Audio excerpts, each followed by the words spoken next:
Hello and welcome to Studio RC, an encouragement for your recovery and your faith. My name is Pastor Max and I am an alcoholic.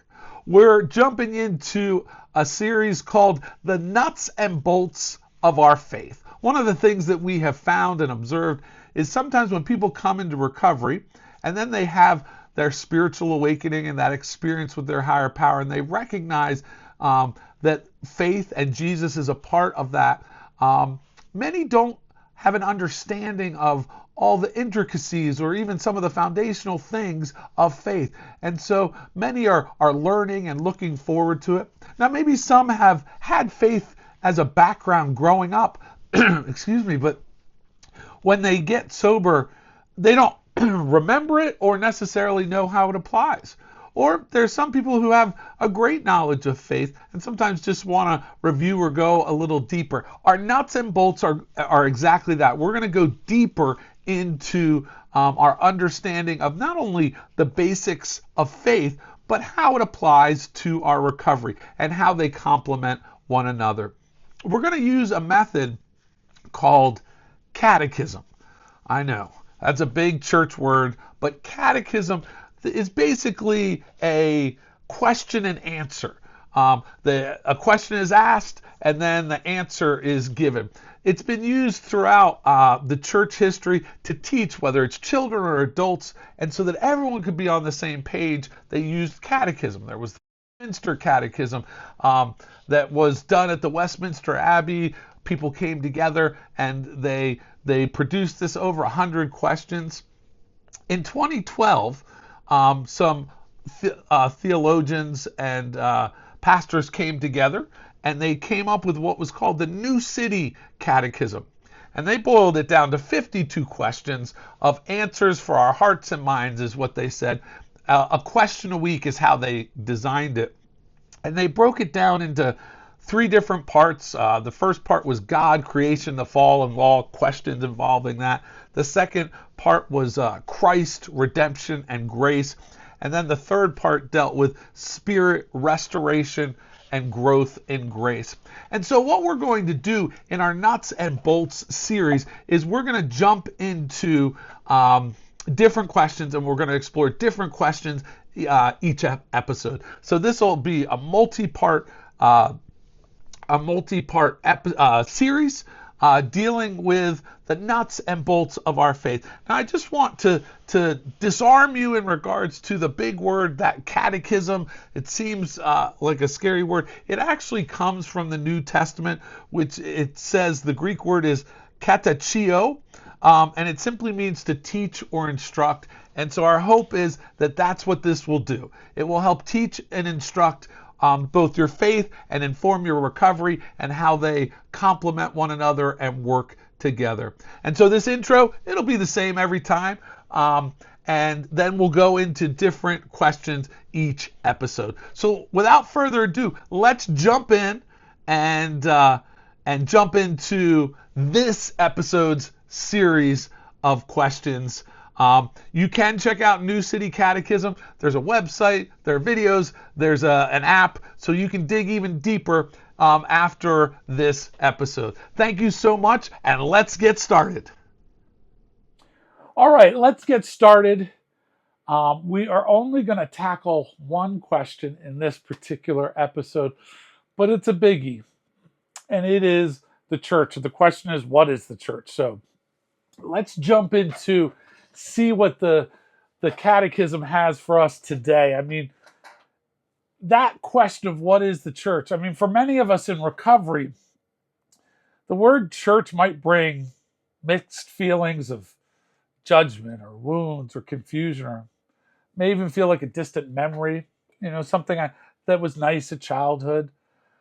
But if the church was never meant, the church was never meant to be a museum, not a museum of saints, but instead a hospital for sinners. It's not meant to just be something old and beautiful. It's meant to be vibrant, a life-giving station, if you will. We're going to do a deep dive into this question of what is the church. It's question number 48 of the New City Catechism, to rediscover really what the church is and why does it matter and how it intersects with our recovery journey. So the question number 48, very straightforward. What is the church? And it's defined as this, excuse me, a community elected for eternal life and united by faith, who love, follow, learn from, and worship God together. I'll do that again. What is the church?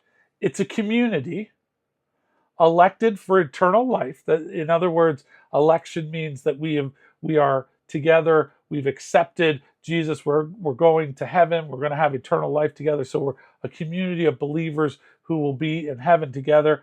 We are united by our faith in Jesus, our faith and understanding of God through the Bible, who love, follow, and learn from, and worship God together.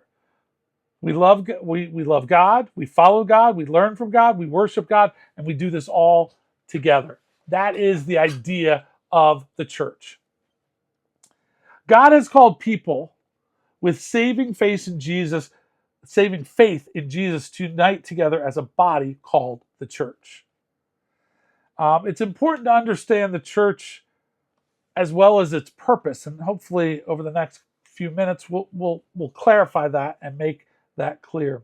In 2 Thessalonians 2:13 it says, "But we ought to always give thanks to God for you, brothers, beloved by the Lord, because God chose you as the first fruits to be saved through sanctification by the Spirit and belief in the truth."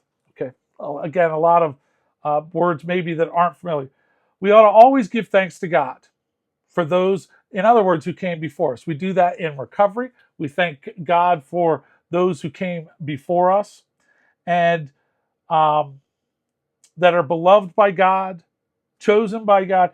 And the letter is addressing the people who went beforehand to start the church. They were the first fruits of what God was doing.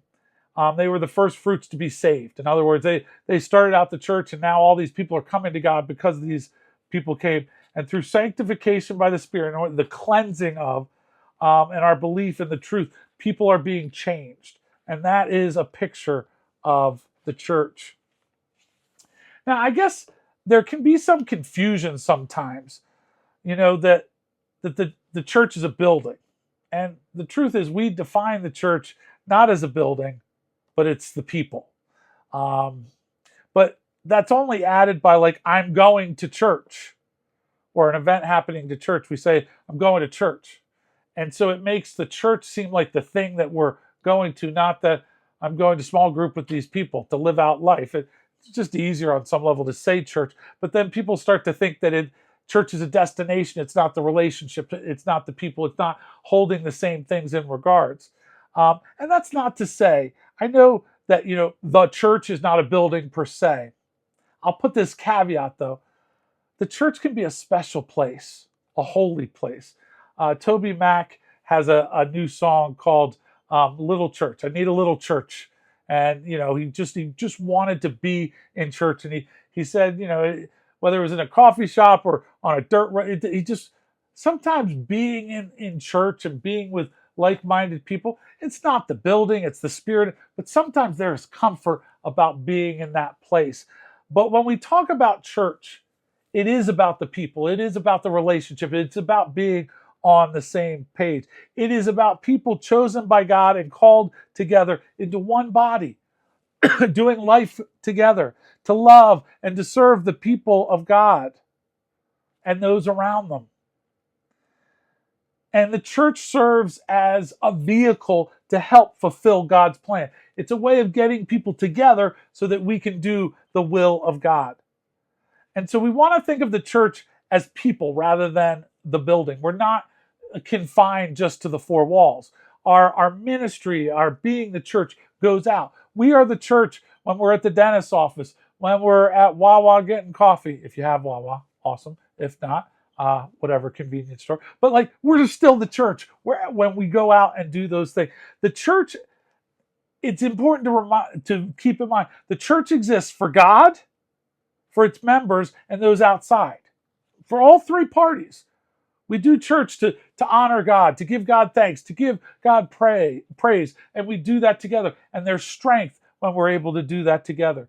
It's for the members, the body. When one person's sick, we rally around and help that person. Or if somebody's in need, or when we celebrate and the whole church comes out for a wedding or a birth or something, we do that together. And it's also for those who have yet to discover Jesus, those who are outside of, quote, the church. We want to make sure that they experience church too. The church is for all those who have put their faith and trust in Jesus. It's a great place to meet. In the same way, a meeting is a great place for those who have admitted their powerlessness in regards to drugs and alcohol. I'll just once again say, the church is not a building, it's people. And the church, it isn't perfect, but it's called to do the work of God. The community of grace-like of people are focused on how can we serve others in our shared brokenness and shared faith and shared transformation. Ephesians 2:19 through 22 tells us, you're a member of the household of God, built together in a dwelling place for God by the Spirit. So you, as a follower, and the letter was to the Ephesians, you're members of the household of God. And you're built together into this dwelling place for God by the Spirit. That's how this works. Now, what's the recovery connection? I mean, we're talking about church. We are called Recovery Church. Half of, the name of what we are is church. So what's the connection to recovery? In regards to church, it's about fellowship, not perfection. We talk about community and fellowship in recovery as well. Just as recovery groups don't expect perfection, the church doesn't and shouldn't either. We're not looking for perfect people. I love the line in the book where it says, we're not saints. The point is we're willing to grow along spiritual lines. Yeah, that's a great attitude, whether in the rooms of recovery or in church. Yeah, I want to grow. The church is a spiritual system that the model of the church, just as the model of recovery, is you have these older members who help guide the newer members, and we all stay accountable. That's a picture of church and recovery. You're new to this. I'm going to point you the way. This is the way. This is the way to God. This is the way to experience these things. Another recovery connection is the church is a spiritual home. We all need a place to belong. The church offers both structure, just like the steps, and freedom, like grace. In a world of performance, churches echo, you are loved not because of what you do, but because of who God is. That is a message that changed my life. That is the message that brought about a white light spiritual awakening in my own life when I realized that God's love was for even for me. Another recovery connection for churches, it's a place for missions, not just maintenance. The church isn't just about going to heaven, it's about bringing heaven's love to earth. It's not just about what I can consume, it's about how I can serve others, how I can help and serve and be of service to others. And just like 12-step work, we carry the message to those still suffering inside and outside the rooms. The church becomes the hands and feet of Jesus in our communities, our recovery communities, and our communities at large. When we carry the message of how we encountered God and what that looks like.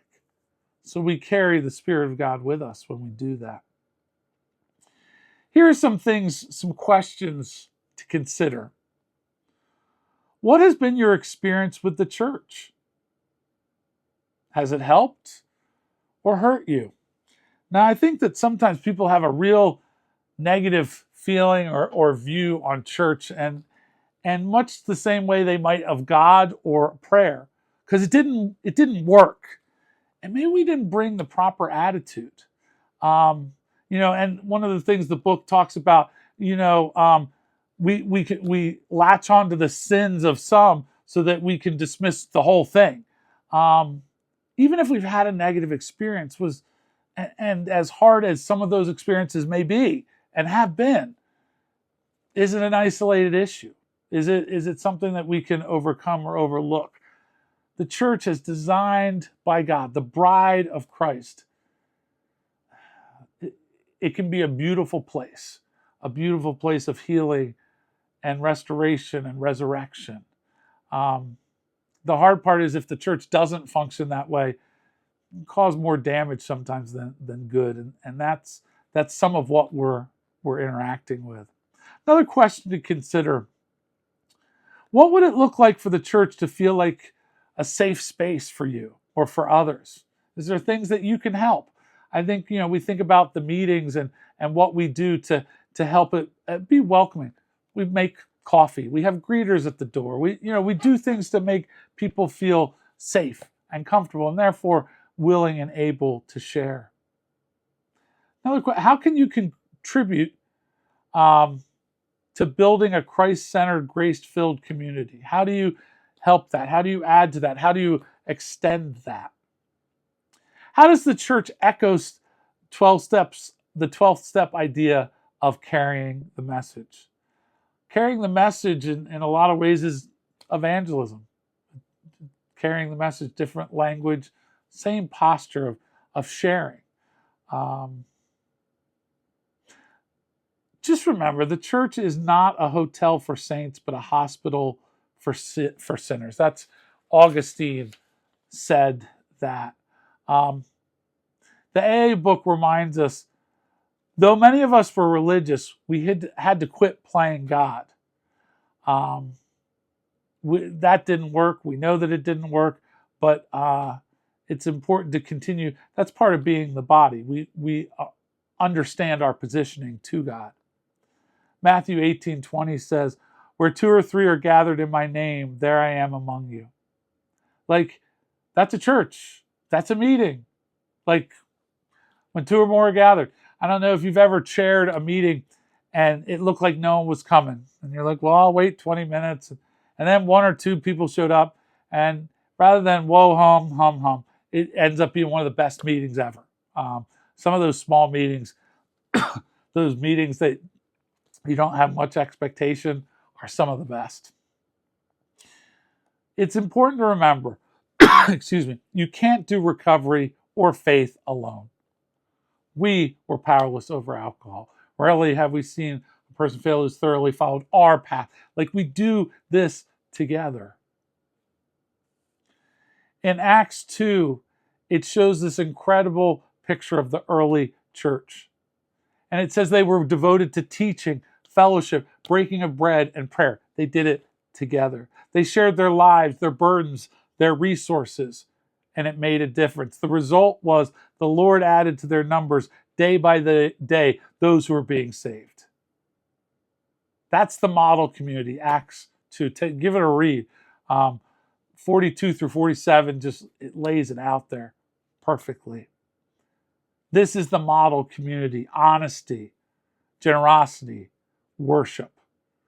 Honestly, that's Recovery Church. That's what we're called to be and to do. I want to close our time together today a little different than normal. I want to share a parable, and this parable was really important to me.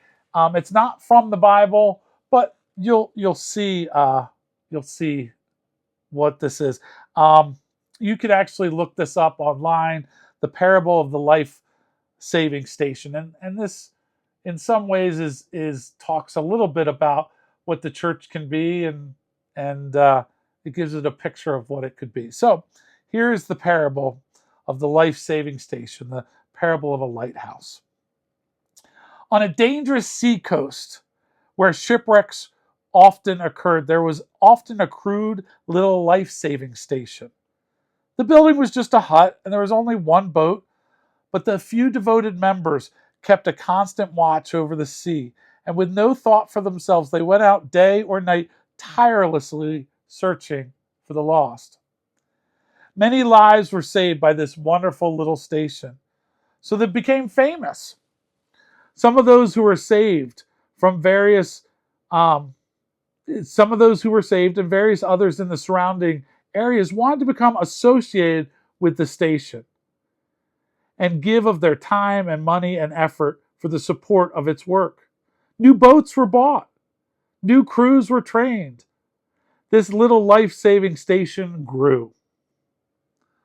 Some of the new members of the life-saving station were unhappy that the building was so crude and so poorly equipped. They felt that a more comfortable place could be provided at the first refuge of those saved from the sea. So they replaced the emergency cots with beds and put better furniture in an enlarged building. Now the life-saving station became a popular gathering place for its members. And they redecorated it beautifully and furnished it as sort of a club. Less of the members were now interested in going to sea on life-saving missions, so they hired lifeboat crews to do this work. The mission of life-saving was still given lip service, but most were too busy or lacked the necessary commitment to take part in the life-saving activities personally. About this time, a large ship was wrecked off the coast, and the hired crews brought in boatloads of cold, wet, and half-drowned people. They were dirty and sick.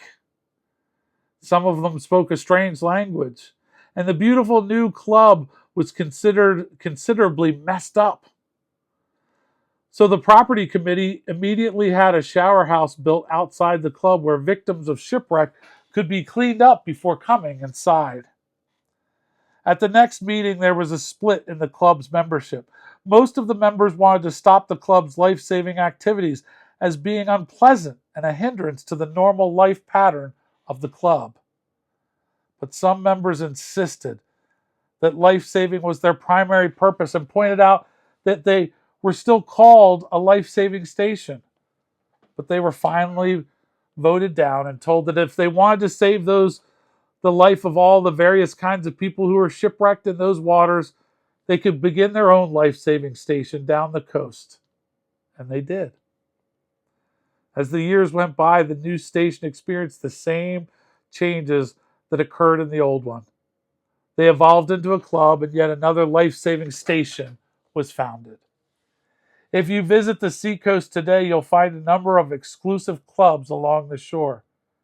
Shipwrecks are still frequent in those waters, but now most of those people drown. The church is a life-saving station. It's not meant to be a club. It's not meant to be exclusive. We need to be open to what that means. That might mean giving up our favorite pew or where we like to sit in church. It might mean, looking out for others, helping others. But as Pastor Phil often says, this beautiful mess, God has a way of using this beautiful mess of Recovery Church and just the church in general. So hopefully that encouraged you today about the church. And if you had any struggles with it, maybe you're open to maybe experiencing and looking at church. At Recovery Church, our hope is that you're part of a home church in addition to Recovery Church. We are a bridge to the 12-step fellowships as well as to the church. We're in the middle, and we want you to be active in both. Maybe this is an opportunity to go back and try church. You can ask people at Recovery Church where they go to church. You can maybe ask somebody in a meeting if you're not close to a in-person Recovery Church service, but be surrounded by a fellowship and a community that you can love and that loves you. Thank you so much, and can't wait to see you next time. Well, that concludes this week's episode. Hopefully, as we interacted with those questions, it was helpful. Hopefully it encouraged you in your faith. Hopefully maybe it taught you a little bit more. It showed you how your recovery and your faith, how it works together, and had another foundational block of understanding our faith as well as how our recovery plays into that. So thank you so much for coming to Studio RC. A reminder that this Nuts and Bolts series is also supported as we're going through the New City Catechism questions. You can go to the website. There's an app. You can check out some of the videos to dig even further than what we did today.